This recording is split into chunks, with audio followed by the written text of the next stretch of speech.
And a pleasant good Wednesday evening. I'm Chase Miller. Welcome to the YourLiveEvent.com Coaches Show as presented to you by the Hillsboro Economic Development Corporation. This week we'll begin with a little homecoming week for the Lisbon Broncos. As Lisbon welcomes in Ellendale Edgeley Cullum, we'll have that game for you on YourLiveEvent.com. We'll hear from the Broncos football head coach, that is Mark Moss, as Lisbon is off to a 3-0 start in Region 1 play this season. From there, we'll hear from Jess Nelson of the Central Cass girls golf team as Central Cass is making their way to South Hart for the state tournament coming up on Monday and Tuesday in Class B girls golf here in North Dakota. Also, we'll hear from Northern Cass girls head golf coach on their season this year for the Jags. From there, we'll be joined by Lisa Strand of the Thompson Tommy volleyball program, as Thompson, the #1 ranked team in the state of North Dakota in Division A when it comes to volleyball. And from there, our senior spotlight is Niko Zink from Hillsboro Central Valley. That and more to come here on the YourLiveEvent.com Coaches Show.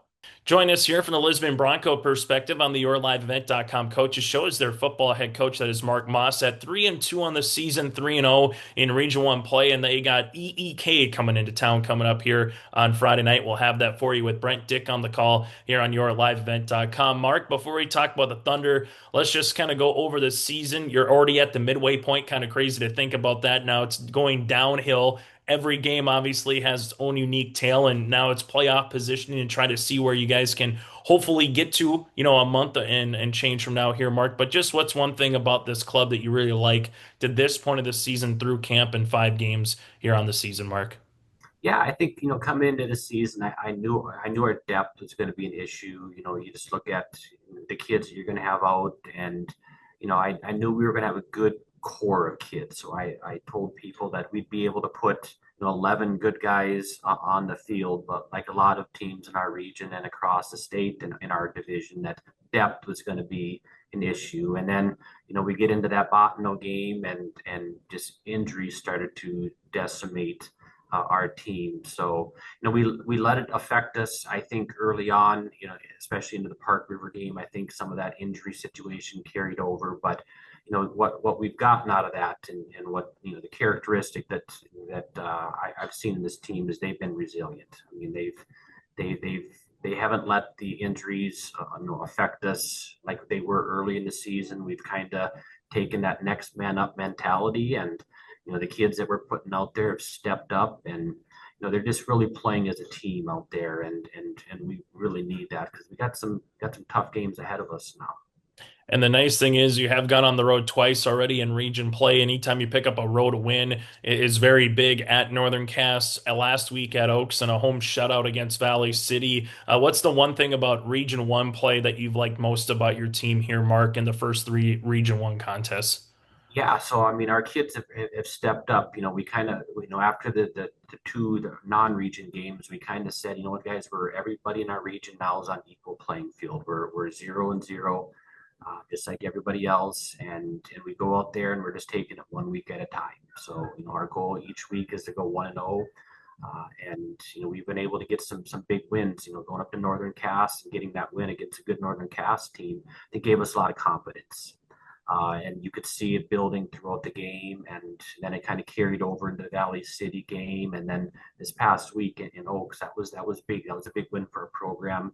It's a rivalry. A lot of our kids, we compete against Oaks in a lot of things, wrestling, all these things where, and they've kind of had our number in recent years. So that was a big win, but now we got to move on and turn our attention to a huge game this week. But those wins, if you look at the standings and potential playoff tiebreakers, the teams that we beat so far are important wins. But we're not even to the halfway point in our region schedule. There's a lot of football left, so we got to be ready this week for a big game, and it's our homecoming game. So there's going to be a lot of distractions and a lot of excitement. So got to go out there and play a football game on Friday night. Before we talk about the Thunder here, just a note: 14 points that you've given up in 3 region games so far, 58 that you scored. So let's talk about the defense here, Mark. Just what has allowed the defense to be stingy, maybe the old bend up but don't break, or come up with some opportunistic timely tackles, or get off the field when you need to. What have you liked from your defense so far in region play? What we preach since the beginning of the season, we have to be responsible. We're playing essentially what people would call like a 3-3, like a stack defense. Some people might call it a 3-5, but when you only have three defensive linemen, you have to be gap sound. So I think that's one of the strengths so far of our team. And then we've tackled really well. I mean, we've got some athletes out there that rally to the ball. And when you play teams that have athletes, Northern Cass had athletes all over the field. Oaks has athletes. Edgeley Culm, they got all sorts of athletes. You got to tackle in space. And our kids have done a really good job of that. And yeah, we have been and not broken on a few cases, but our defense has kept us in the game for a lot of the games so far, while our offense is kind of trying to figure things out as the season goes along. So we've relied on our defense, and they've stepped up this year big time. Now you got a club with EEK. Obviously, everyone's picked up some type of interesting results in the Region 1 play so far this year. And as you alluded to, Mark, you got some good stiff competition coming here still down the stretch. But what's one thing when you put EEK on film, or what's been a traditional Thunder thing that's been a challenge in recent years going up against the Thunder? Well, they're big and physical. They got 26 in the backfield. He's been a load for as long as he's played football. Our kids have been trying to tackle him since they were in seventh grade. But they're not just the Cruth kid. Their quarterback's got a good arm, and he likes to run the ball. They got some good receivers, but we're not a big team. So when you play teams like Valley City and like Edgeley Culm that have big kids, you gotta try to control that line of scrimmage the best you can. So like any game, the game is going to be won and lost on the line of scrimmage. So we got to go out there and use angles and leverage and double team when we can, and get off blocks on defense when it's time, and just try to turn it into a pretty good ball game. As we go from there, let's go over some of your players. Eli Lyons first. Just kind of what has he provided to the 2025 version of Bronco football this year?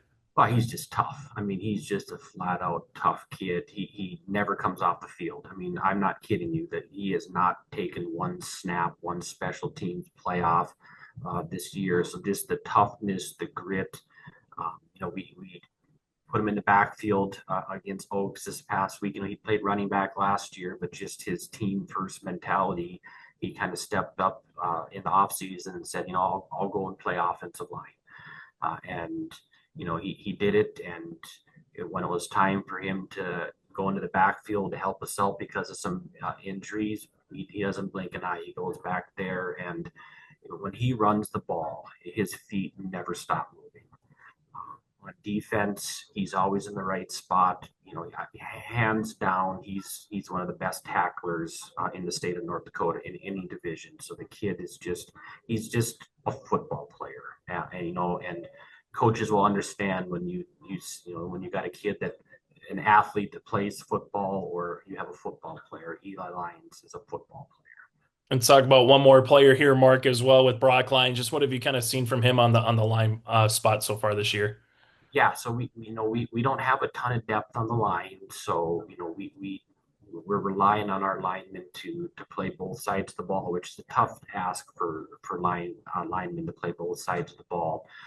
Brock said, we have 6 seniors, and 5 of them are cousins. We have a whole bunch of Lions kids out there, and Brock's a kid that over the course of his 4 years playing for us, he's improved so much, and he's become an anchor on our line on both sides of the ball. He played defensive line last week against Oaks, it was fantastic. He did his job. He's super coachable, and he's another kid that would do anything that's asked of him. I mean, he never asks to come off the field. These kids are football players, and they're fun to coach. 2 more things, Mark, before I let you go. Just a homecoming week. What's it like as a student from a teacher to a coach? Just kind of put it all into words what homecoming week obviously is. And then when you have a really good opponent, much less on homecoming week coming into town as well. Yeah. So, you try to balance it as a coach. As a coach, it's not your favorite week because there's a whole bunch of distractions going on. But, you've got to understand that this is these kids homecoming, especially the seniors. This is their last homecoming. So you want them to enjoy the week. You want them to have fun. But come 3:30, come practice time, we got to focus on football for a couple hours. And then, it all culminates on Friday night with the football game. So it's a big week for these kids. You want them to enjoy it.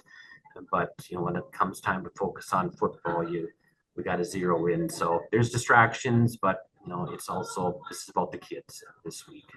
Final thing for me, Mark, you kind of alluded to it earlier, but whether it's EEK, Hillsboro, Mayport CG, whoever you have left on the calendar here for a good month of football before postseason begins, what's the one thing you want to see from your team to try to close out the year on a good note and just kind of see where the chips fall, so to speak, throughout the rest of the year and how the rest of the region plays? So what's the biggest thing you want to see from your club the last handful of games here in 2025 in the regular season?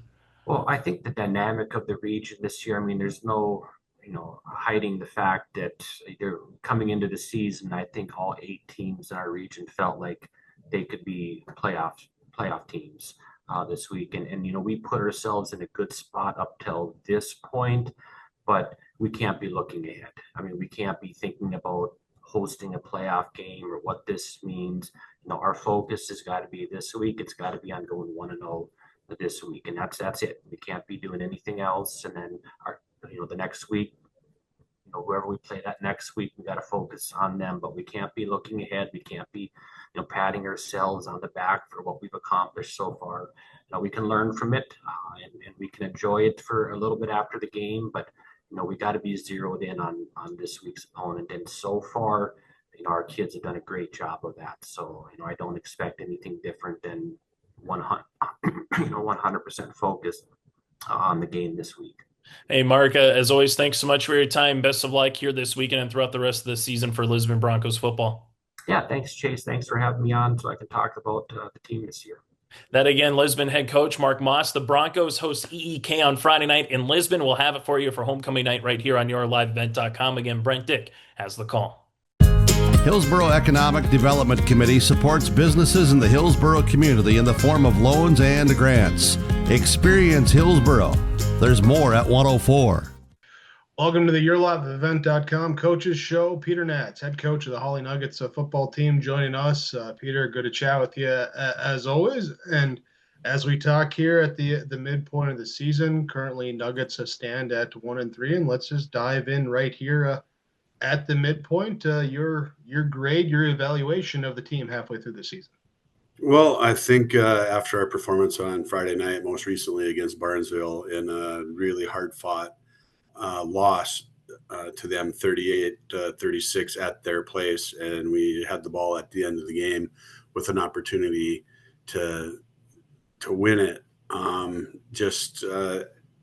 The performance of our kids last week has renewed and reinvigorated everyone's spirit and belief. The thing that I've gone back to 3 or 4 times since in different conversations and with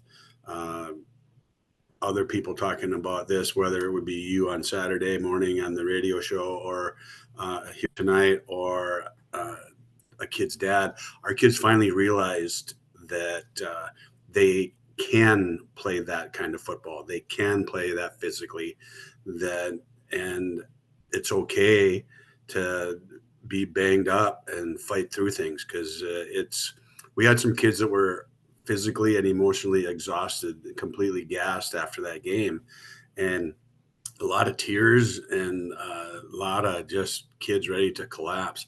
And the tears weren't of sadness because we lost the football game. Nobody expected us to win. Our kids were so physically spent and exhausted that they just lost control of their emotions. And it happens. It's happened to me before, way back in the day when I could still suit up. And when you react that way after a game, whether you win or lose, and what happened to me, it was a win.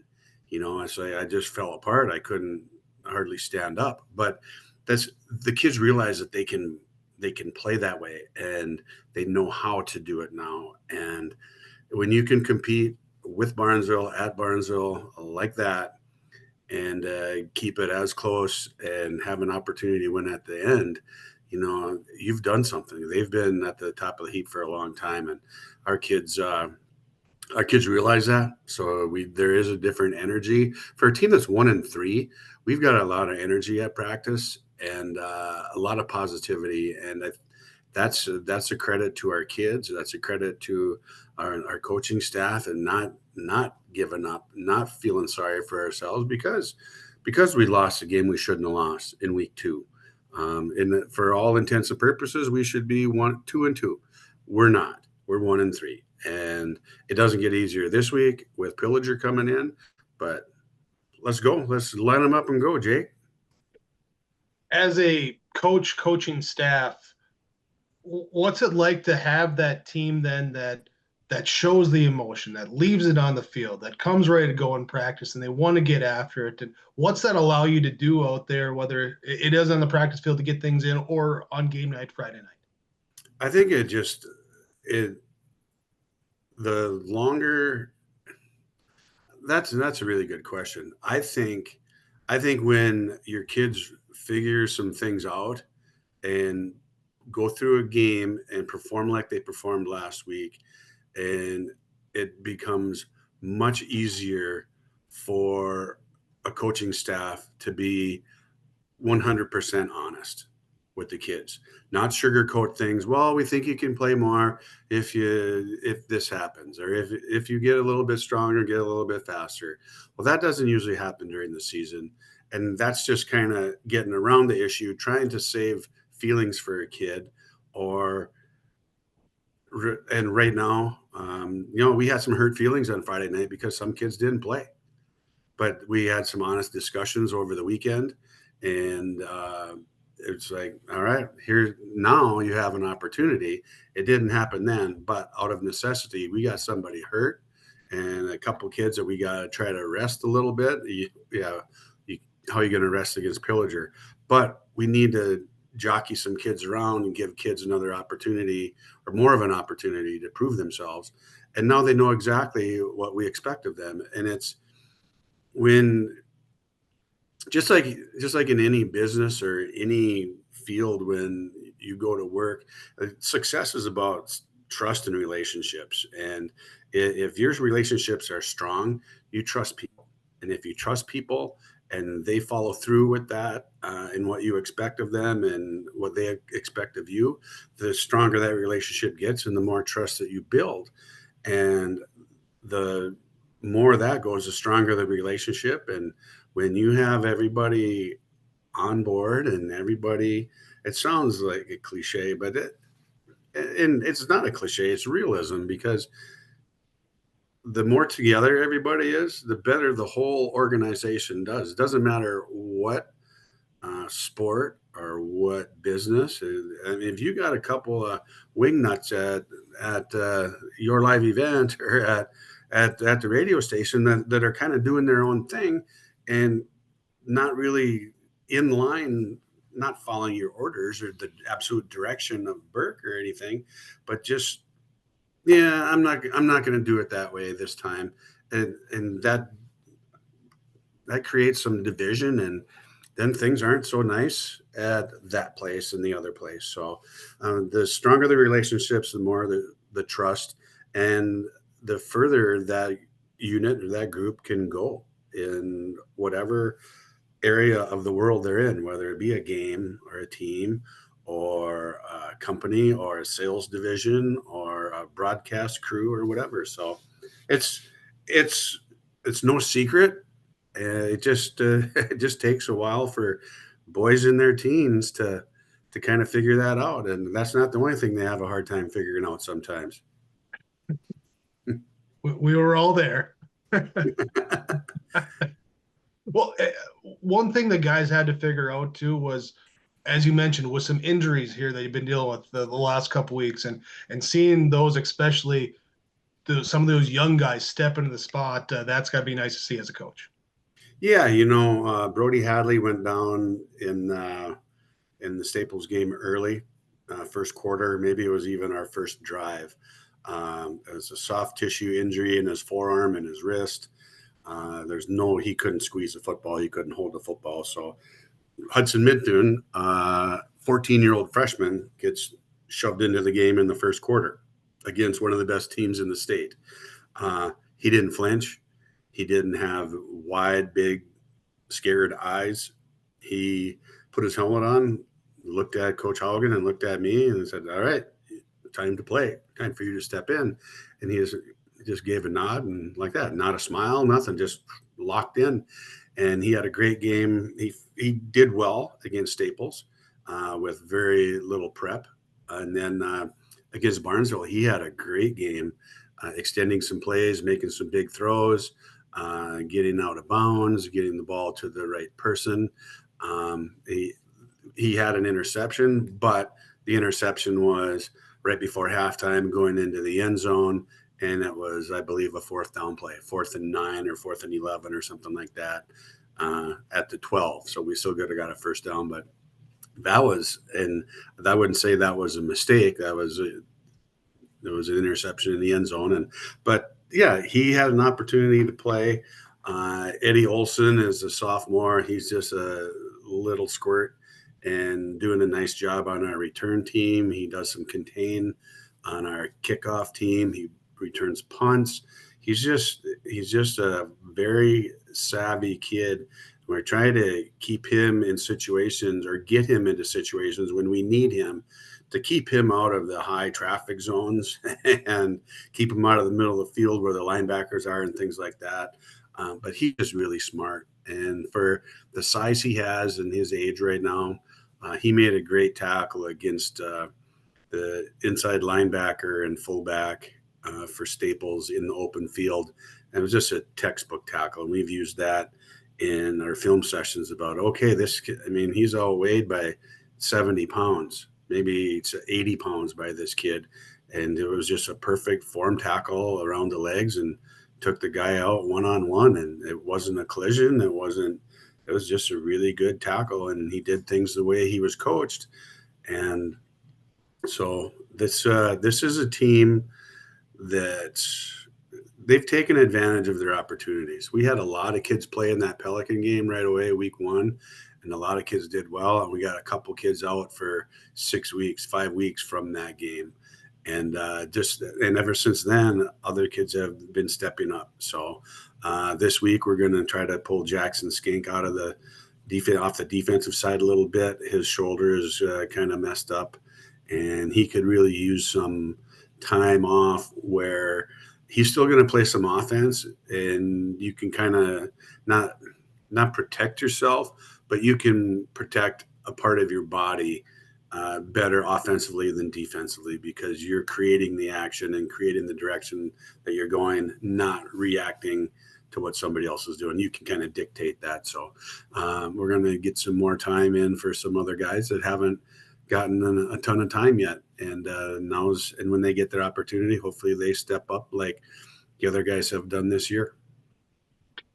And when they get that opportunity, being tested, as you alluded to here, just looking at the last couple weeks and the couple weeks going forward here, a tough stretch for you with Staples, Motley, Pillager, Barnesville. I got Pillager and Barnesville mixed up in the order there. And then DGF and I think Roseau, and I forget who else there at the end of the season.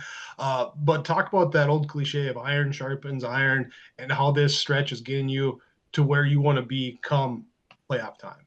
Yeah, and sure. It's like I said, our record shouldn't be what it is, but it is. So you can't do anything about that. What you can do is try to win the next game. And we're playing against a really good team from Pillager. They're really well coached, and they do some nice things. They're extremely fast. They're physical. We got to try to win this game. And then regardless of what happens, we got to turn around and we got to get into another slugfest with the team 12 miles down the road in DGF, 3A school, very strong football team. They've been in the state playoffs for many of the years consecutively and been in the state championship game and semifinals and all that jazz. We got to try to win that game. And then after that, depending on what happens, it doesn't matter what happens in them, because when those are done, they're done. Then we got to move on. Then we got to go to Perm.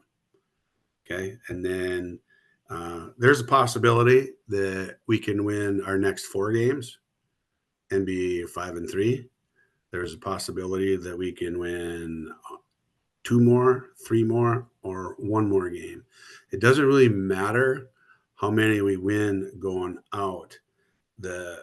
Our focus right now is that we continue to play well, and the scoreboard isn't the main objective. The scoreboard, or the main objective right now, is to get to the section playoffs healthy with as many guns in our holsters and as many bullets in our clips as we can possibly get, so we're ready to go for the playoffs. It doesn't matter if we're 2-6 or 1-7 going into that section playoff. We have a great opportunity to be section champions. We showed that Friday night against Barnesville, and our kids actually said it. We will beat them next time we play them. A couple of them said that before we even got our team huddle ready to go, and to cover some things before we sent them off for the weekend. So our kids believe right now, and if they can keep that belief through whatever happens the next 3.5 weeks, holy cow, 3.5 weeks is all we have left. 3 weeks basically now. If our kids can keep that mindset, and we can help them keep continuing to get better every week, come playoff time, I don't think anybody in Section 8 wants to play against us. So we're just we're fortunate to be here. We're fortunate to get to play this game and get to coach this game, and even though oftentimes you got to question what your mindset is when a lot of your happiness depends on the performance of teenage boys. But it's a great place to be. It's a great place to be a part of, and it's fun to do. It's still fun to do this, and we want to run this one out as long as we can. Hey, the mindset I love is from the players there of, we got this. It didn't happen this time, but next time we're going to be ready, and we got that. That's awesome to hear. Great to hear. Yeah. Peder Naatz, head coach for the Hawley Nuggets football team. Peter, great to chat with you again here. Appreciate making time, and look forward to how the rest of the season plays out, and talking with you each week about it. All right. Sounds good. Let's go, YLE. If you have concern or questions about the mental health of yourself or a loved one, Trail District Health Unit's Credible Mind platform offers convenient and confidential resources to help inform you about mental well-being. Credible Mind offers 21 different assessments to guide you in your mental health journey, from sleep quality and burnout to anxiety and depression. To get started today and learn about your mental, emotional, physical, and spiritual health, visit traildistricthealthunit.crediblemmind.com. Welcome to the city of Hillsboro, a small town with big opportunity. Here, you don't just find a house, you find a quality of life. Safe neighborhoods, affordable living, and a community that treats your family like their own. Build your dream home with lots starting at an attractive price, and enjoy homeowner incentives and grant funds to help make it yours. Come live, work, and thrive in Hillsboro, where you don't just live, you belong. As we continue on the YourLiveEvent.com Coaches Show, join us here talking a little girls golf, as the Central Cass Squirrels are making their way to the state tournament in South Hart, coming out on the western side of the state of North Dakota on Monday and Tuesday. Jess, just for your team, what does it mean? Obviously, individuals are one thing, but what does it mean to have the team qualify through regionals and making it to a state tournament here this season for Central Cass? It means the world. Everybody thinks golf is such an individual sport, but honestly, our team is tight. They're always asking about each other. How's so-and-so doing, when they should be focusing on themselves a little bit more. But no, our team aspect is really tight, and it's really exciting. Talk us about a trait or characteristic. As you mentioned, everybody maybe has their own really good club in the bag of what they like, or they have their own strengths and weaknesses compared to another golfer on the team. But as just a team in whole, just what do you really like about this year's group of girls golf here at Central Cass? This year's group, again, I mean, they're just always looking out for each other. They're tough. They're deep. They're steady. They know how to pull it together and focus when they need to, but yet they also know how to have a really good time because there's always a lot of giggles and smiles happening too. One thing that we have amongst like me as a coach and the players, I feel like we have a lot of trust between us. They trust me to give them opportunities and, direction, and I trust them to execute it, focus and execute. So it's been a really, really, really fun season in that sense. Yeah, building that trust. Let's talk about the execution. You were able to go out west earlier this season to kind of see what Yeah. South Hart was going to provide. So, how valuable is that? I know the wind, the rain, the weather could always be different every time you go on the course here, Jess, but how valuable is it for these girls to kind of know what they're getting into on Monday and Tuesday at a state tournament? It is extremely valuable just for that sense of comfort. Yeah, when we went out for the East West, a few of the girls had never seen the course before. So just to have that feeling of comfort. One of our players, Sonia Biffert, she actually PR'd when we played out there for the East West. So she's had a few higher scores throughout the season, nothing bad, but just a few higher. And she's excited to get back out there and see if she can shoot low again. So just that sense of I've been there before, I've got this. We'll talk about some of the individuals on the team here in a moment, Jess. But what's the one message to the club now? Because girls golf is interesting on the schedule. It seems like you play two, three, maybe sometimes four meets in a week, depending on how Mother Nature allows the season to progress. You get a couple Yeah. before school year starts, and then you're back into the swing of things with school and then with practice and stuff. But then you do get a little break between regionals and states. So what's this little week, if you will, of getting ready for state? What are you going through? What are you doing as coaches as you kind of get ready for that, last dance, so to speak, of this year? Well, interestingly enough, this week is homecoming at Central Cass. So these girls are busy.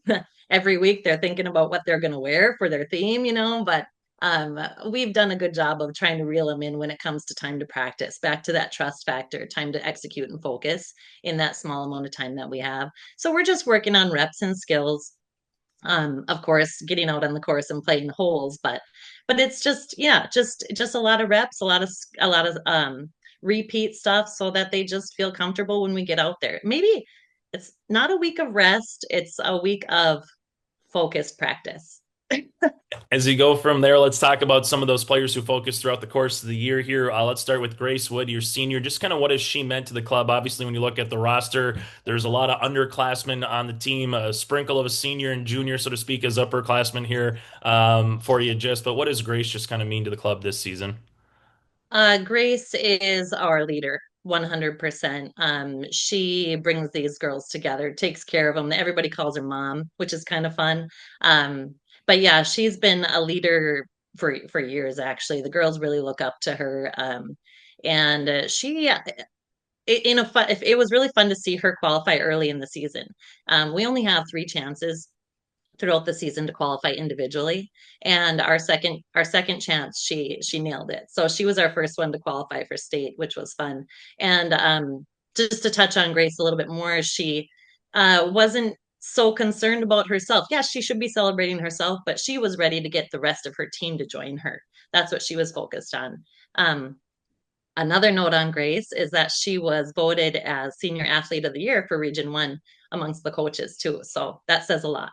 Final thing on Grace, then, when you are able to get that honor, what does it mean from the fellow peers of coaches to have that bestowed upon you? When you are able to see one of your own athletes, just one of your own students, get recognized by other teams across the region, just kind of what does that mean from your perspective as the coach?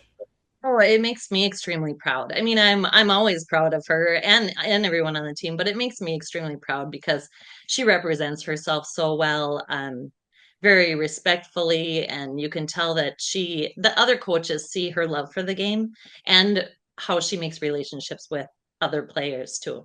Let's talk about a couple of the other players here as we still have time. We'll start with JC Verkeelen. Just kind of how you've Mm. seen her, continue to physically and mature and grow and everything else on and off the course so far this season.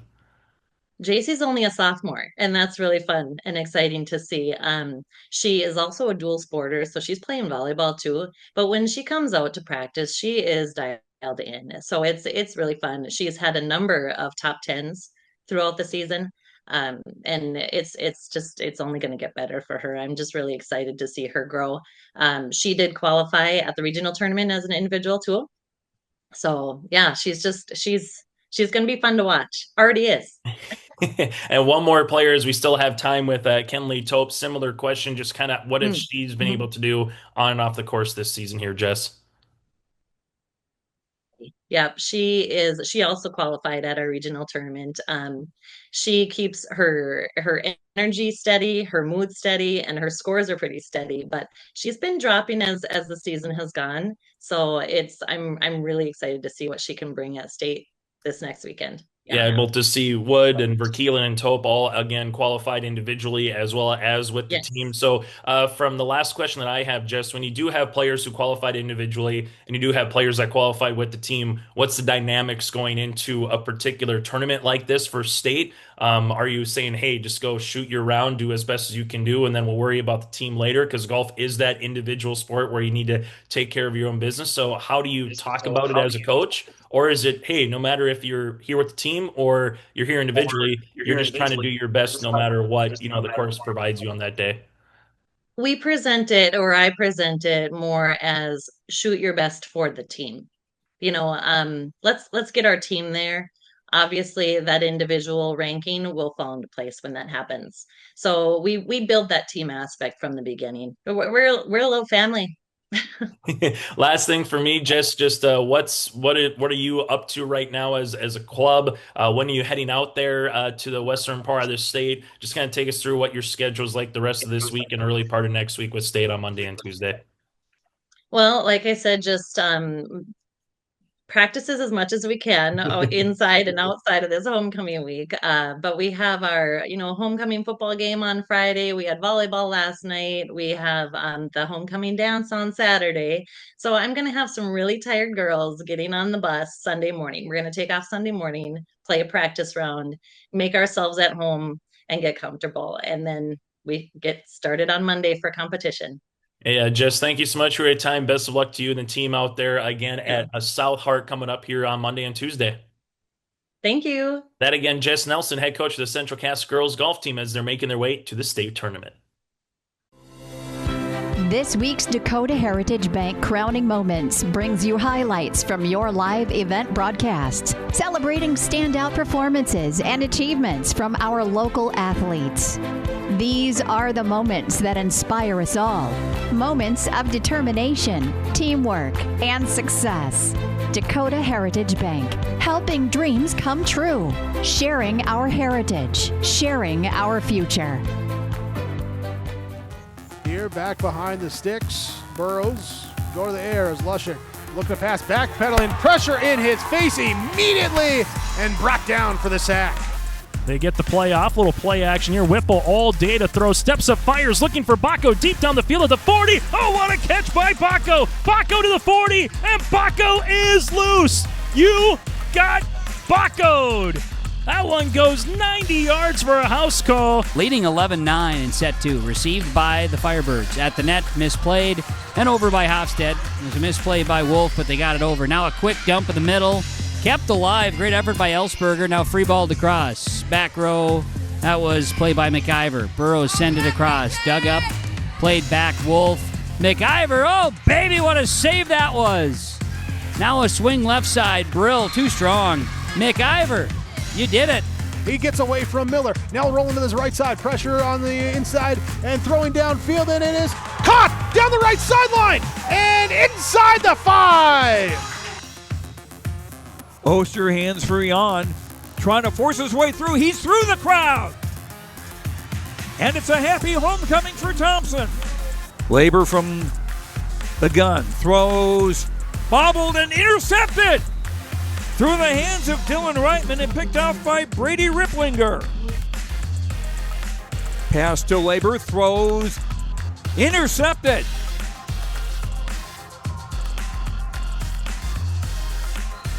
Cash Danner with the interception. With Whipple. Low snap, Gabe looking for Baco, now to Starcevic on a post, has Luke for the touchdown. One play for a house goal. 26 yards, Whipple to Starcevic. Fry's been the heavy hitter so far for the Blue Jays. Schmidt going down the field. It's picked off here from Kindred. Tanning Johnson to the 30, to the 25. Johnson, could he go? Yes, sir! A 45-yard pick six for Tanning Johnson. Furtno, handled by Wengler. This is Bogart. Now Kadoon hitting it over. And that's going to be a kill for Kadoon. That kill for Kadoon was kill number 1,000. And Labor will work out of the pistol. Oh, and he got hit and the ball came loose. It's picked up and it is a touchdown. Nesvig, conservative serve to the middle. Missile gears up, but it's dug out by Cadence Carinta. Beautiful stop. And down for the Knights, Claire Erickson with a beauty. Heiser to serve it across once again. Played there by Shanley Addenbogen-Reef, and Strand over on 3. Set by Heiser, Christofferson. Dug up there, Brooklyn Bogenreef. Addie Bogenreef the set. 4 over on 3, diving dig, and able to get it over is Christofferson. Sent right back to Horace. Set Heiser back to Christofferson. She'll tip it. Played at the net. Goes back to Horace. Set Heiser back to Christofferson for the point. Volleyball, don't let it up. Received here by Hofstede, now playing, and free balled across by Rodacker. It'll be Jelmstead now in the middle, swung over. Peyton Olsen, dug up by the Firebirds. Here's an attack. That's Mia Elsberger with a kill. The Falcons fans to their feet. Hoffman will keep them waiting once more. No, an incredible dig as Johnson gets it over into the net, and that'll do it on the back of an amazing save from the Falcons. Broncos coming off that match against Inderland, dropping that one by 2-3 on Tuesday. Here's Keller, sets it up for Sanders with the kill, and the shot are in the match. That's McCoyan with the serve. Ball digs it out. Hoff able to get it up. Differding sends it over for the Broncos. Back to the front line. Haas with the shot in the attack. 9-8 serving Hofstede. Left side attacking. That's going to be Aaron's. Dug up. Played by Devils Lake and free-balled over. Kept alive Jelmstead. Now diving save and over by the Burrows in 3. Holy cats. Now a swing is too strong by Devils Lake. What a save. Left to right. Received back row by McIver. Setting and now off of Jelmstead. Played and swung over by Anderson. Good pass connection there. It's another big send by Hofstede. Jelmstead digs it up in the back row. Jenin free-balled across back corner. Burrows Olsen send it over. A swing. Blocked at the net by Abby Anderson. Hope's alive. And that's another ace for Dakota Schroe. Christensen into the middle. Broughton will see this one. That's an ace. He set serve. High floater goes to Sorensen. Set by the net. Swing there. Dug out nicely there by B-Set. Played back over to MPB. Another big swing. That's going to fall this time for Opp.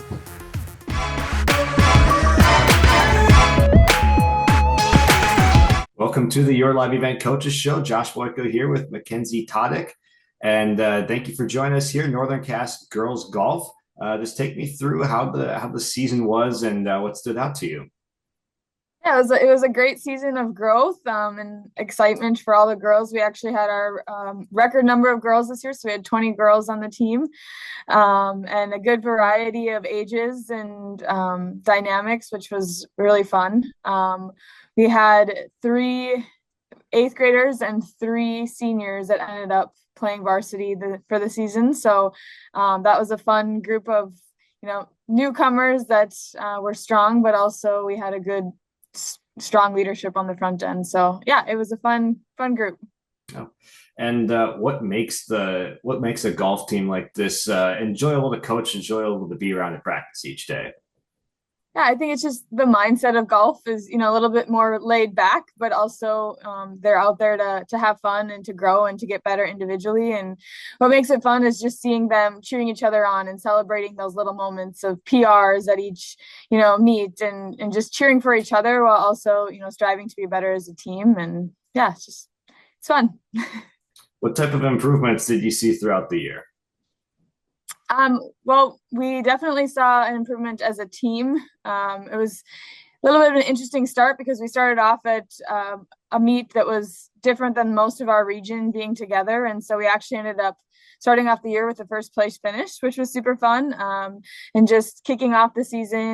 And, they were motivated to stay on top and to just continue to get better. And from there, we ended up, getting back into our regional play and just continued to get better each meet. And actually by our third to last meet, we had our Northern Cass girls golf record set. So it was just fun to see them continually improving. And then each meet we had 2 to 3, 4 PRs.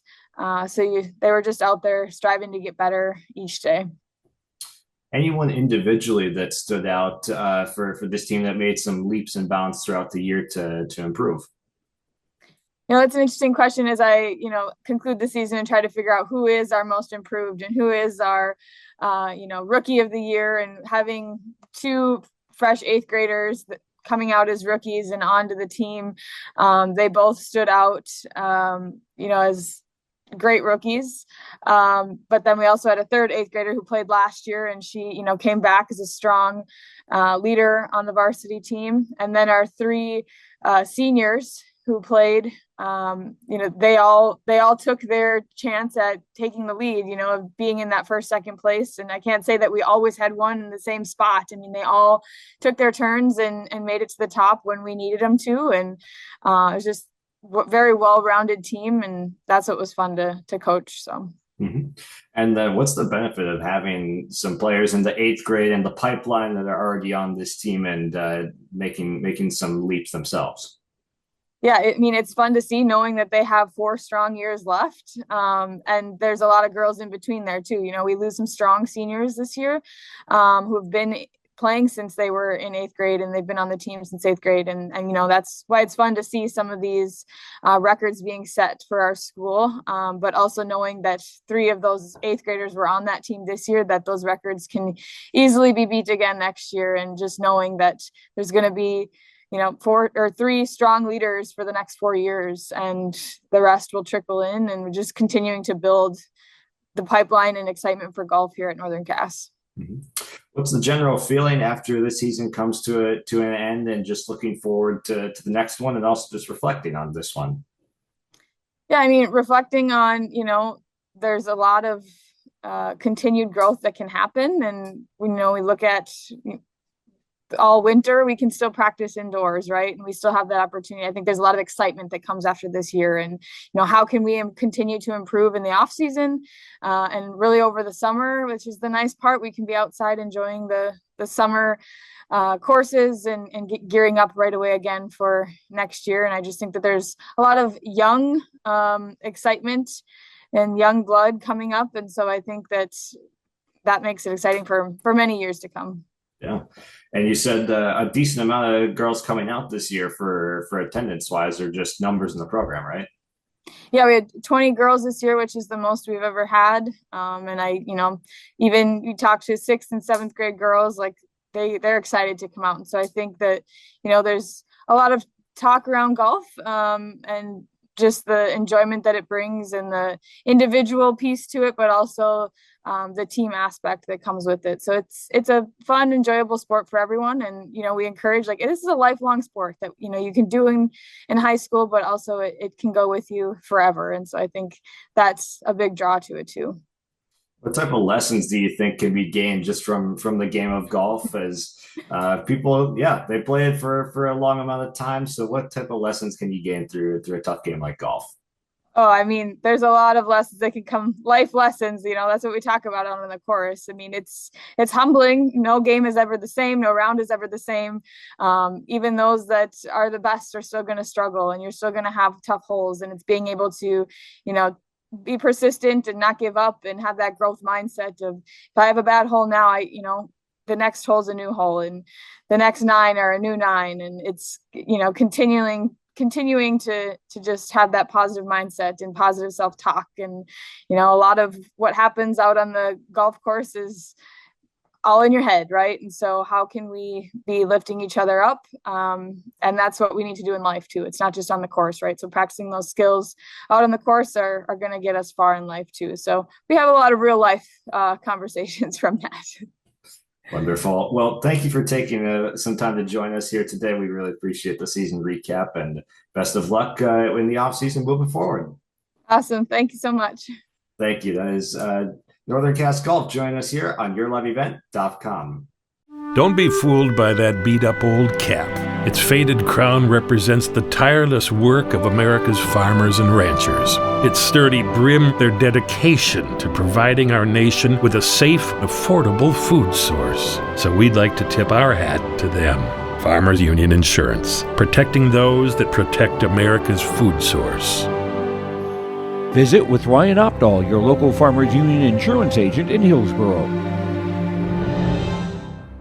Stay up to date all year long with your live event from our social platforms with X, Facebook, and YouTube. From the latest coaches show to watch game broadcasts back on demand from earlier in the season. Search your live event on YouTube and hit subscribe.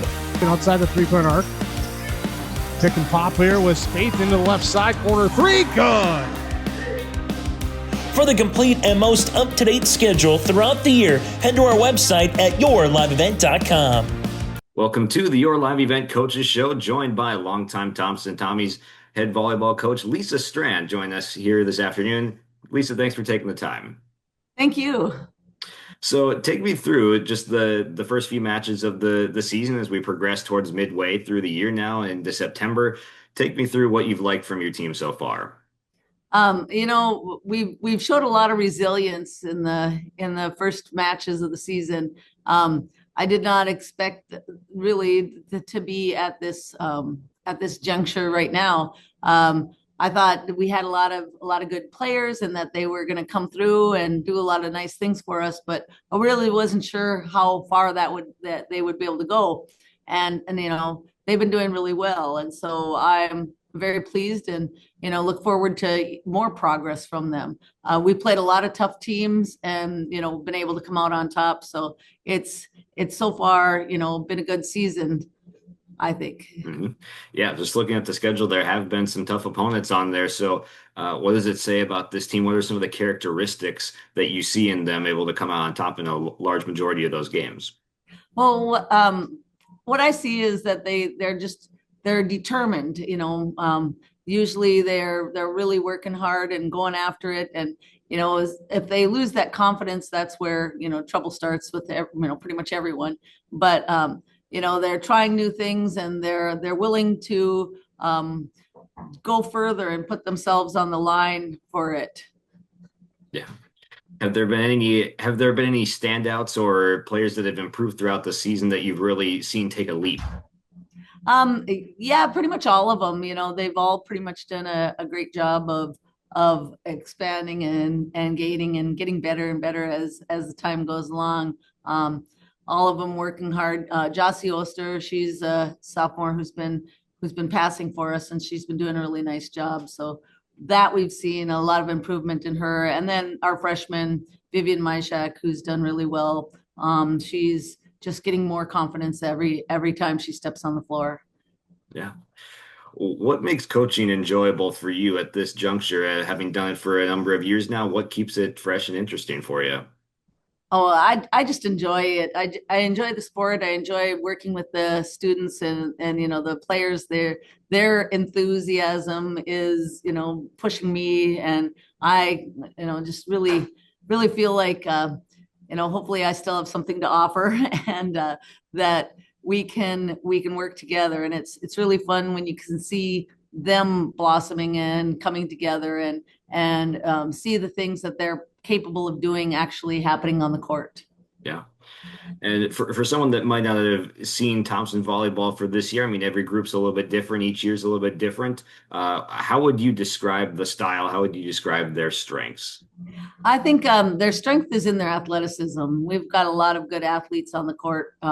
They're quick. They're able to do a lot of things that probably sometimes our teams haven't been able to do in the past, just run some quicker offense. And, their defense is also, like one of the top things about them is that they're able to play really good defense and pick up balls and really keep the ball alive, and also then return a ball that's not just an easy free ball.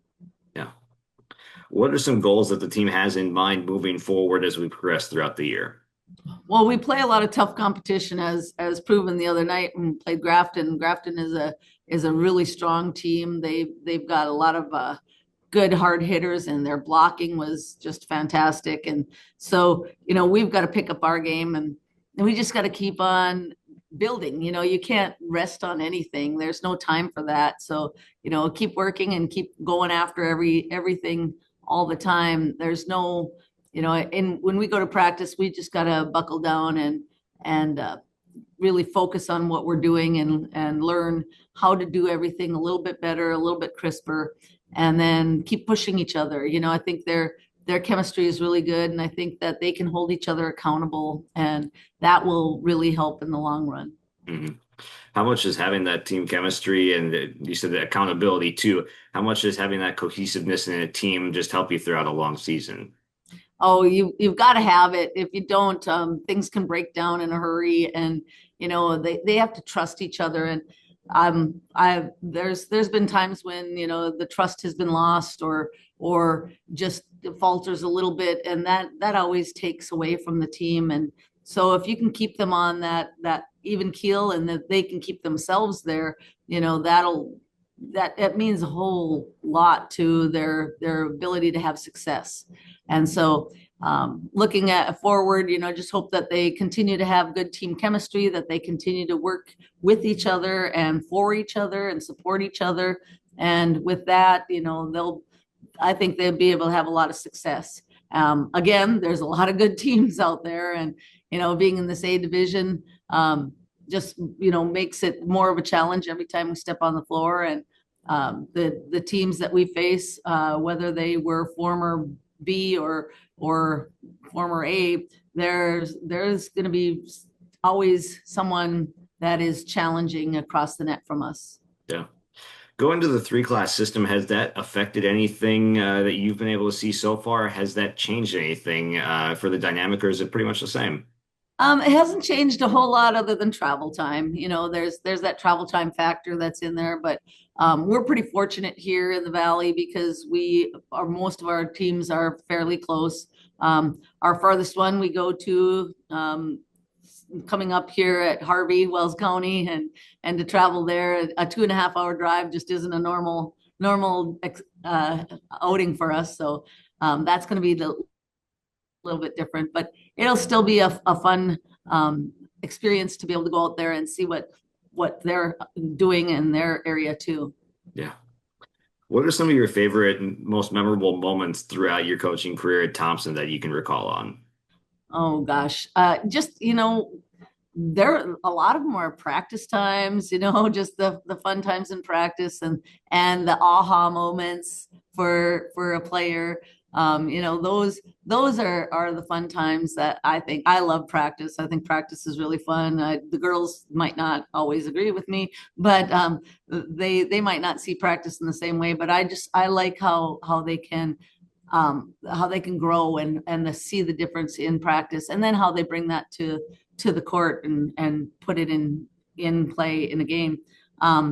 But there's that. And of course, we've been fortunate enough to get to state tournaments. The teams that I've been fortunate enough to be a part of, they have, gone on, and, of course, those are really, really fun experiences. And, just like the kids, sometimes it's some of the things that happen behind the scenes that are more fun. And of course, like winning a state championship is got to be up there. You can't, that feeling is wonderful. But also the kids coming back and talking to them after they've graduated and what they're doing and being a part of what's happening in their lives now.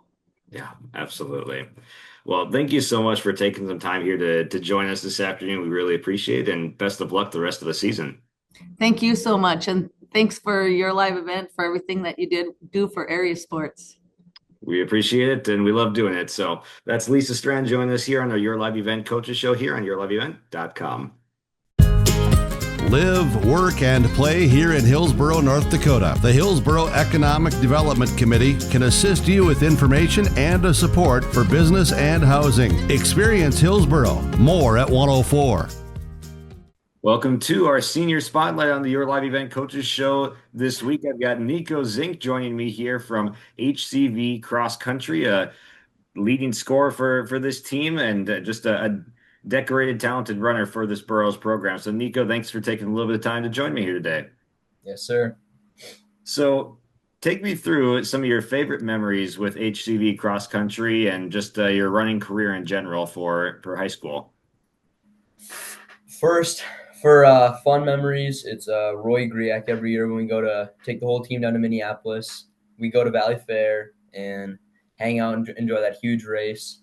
But probably my favorite memory ever was my first year All-State last year when I got 12th place and wasn't supposed to quite get All-State. And with the GRIAC meet, take me through just the atmosphere from that meet. I never got to run it myself as I only ran one year. It was COVID year, so we didn't go out to that one. But what's the environment, the atmosphere like at that meet? Yeah, it's huge. It's crazy. It's like nothing you've ever seen before in cross country. Honestly, what I'd compare it to is you probably get the same feelings as Friday night football. It's more of that kind of feeling that you don't usually get in cross country. More of the hype up, huge, everyone there, and yeah, it's just super fun. Mm-hmm.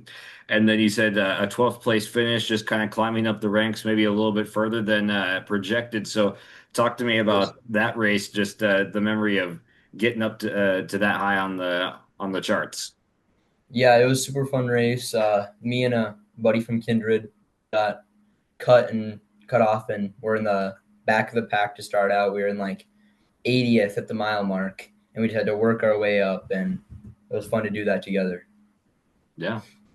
What motivates you most in this sport, whether it's chasing an opponent, chasing a certain time, or just support from coaches and friends? What motivates you most in this sport? My dad always says to try to just be happy with how you did, but my end goal in most races is for him to be happy. So run as good as I think he'll be proud of. So that's my biggest goal. Absolutely. What's it like just having him as coach for this team and helping your development along and just having so much running success in your family? Yeah, it's good, but it's hard at the same time. It's hard to try to live up to my sister's, what she was in cross country, because she was one of the best runners in North Dakota history and just very good coach and even better coach. And then my dad, as many awards and state titles as he's won, it's hard to live up to that too, but it's definitely nice to be known for the family aspect around the state. Mm-hmm. How much do you enjoy being around the rest of the team and teammates, just environment around this squad? It's a great year. This may be my favorite year of cross country ever. It's nice we got a couple new kids, Bridger Longthorn being one, and then we got a seventh grader named Will. He's just the best and makes everyone happier, and he's just good to be around. Mm-hmm. What opportunity does state provide this year, just looking forward into the season? What opportunity does it provide to just put a stamp, an exclamation point on your career of running so far? This year it could be a big year. It's a fast year for state, very, very deep, but I could see myself anywhere in the top 6, which would be really cool for my career. Mm-hmm. What advice would you give to someone that's interested in joining cross country or maybe thinking about it? Why should they come out? It's not as weird as it sounds. I mean, it sounds weird to run for fun, but it's not all it is. It's the team aspect. It's the competition.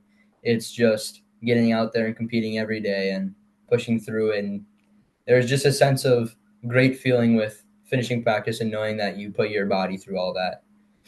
Mm-hmm. And then advice maybe for teammates that are going to carry on at HCV or just anyone that's still going to be going at it that has maybe ran for a few years that you'd leave as a senior this year. Yeah, one thing I got to say is just keep on keeping on. That's what my grandpa always used to say. And it's something you gotta just keep going, and no matter what, just push through like the hard practices and stuff, because it'll all be worth it in the end. What's made this year a special one to cap it off, senior year of a decorated running career? What's made this one special? It's just a great team. Got a lot of good friends around the team, a lot of 7th graders, good girls to hang around, very good girls team, which really helps, and just a good team overall. I remember going back to the track and field season last year. I believe it was the regional meet in Grafton or something like that, where I believe you'd already qualified in your 2-mile event or something like that, and you were pacing the other guys behind, if I remember correctly. So take me through just the teammate aspect of kind of what you can do to help out with other guys that are trying to improve their times. Yeah, that's a very big thing in cross country. Like little things just as in practice. Like yesterday we had a Sunday practice event for a slow run, and just running with those guys and keeping them going, and just that part. And then track season, when you qualify an event and then bring them to regionals, you can pace those guys and get them to a spot where they can get top 3 in the region and qualify, and then drift back and let them take the reins. Yeah. Do you have any routines or superstitions to carry out before the meet starts? Man, just mac and cheese. It's all you need. Mac and cheese is the #1 meal option. That's all you need. You heard it here first. Mac and cheese for Niko, Zink, and anyone that's trying to run well this year. Thank you so much for joining me. This was great. So best of luck the rest of this cross country season. Then of course track coming up this spring. But thanks for joining me this afternoon. Thank you, sir. Have a good one. Absolutely. That's Niko Zink joining us here on our Your Live Event Coaches Show, Senior Spotlight. Thanks so much for tuning in to the YourLiveEvent.com Coaches Show. Join us next Wednesday as we kick off the month of October here on the YourLiveEvent.com Coaches Show, as presented to you by the Hillsboro Economic Development Corporation. I'm Chase Miller. Enjoy the rest of your night, and join us again for more Prep Conversation next Wednesday at 7 o'clock.